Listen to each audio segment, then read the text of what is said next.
This book is a survey of roughly 100 years of argument about the nature of science. We'll look at 100 years of argument about what science is, how it works, and what makes science different from other ways of investigating the world. Most of the ideas we will examine fall into the field called philosophy of science. But we will also spend a good deal of time looking at ideas developed by historians, sociologists, psychologists, and others.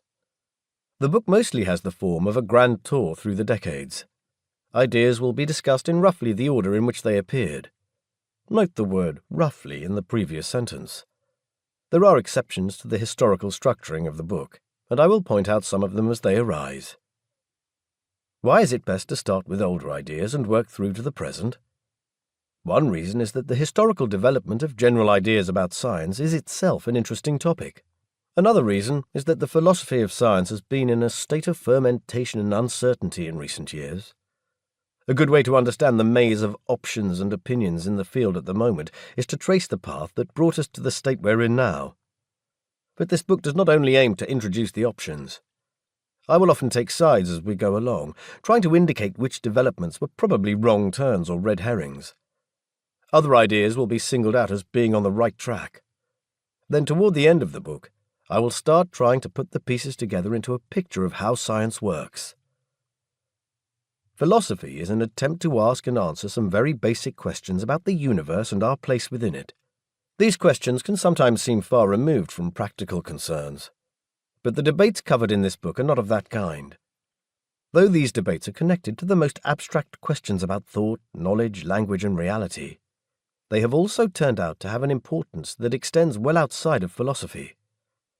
They have made a difference to developments in many other academic fields, and some of the debates have reverberated much further, affecting discussions of education, medicine, and the proper place of science in society.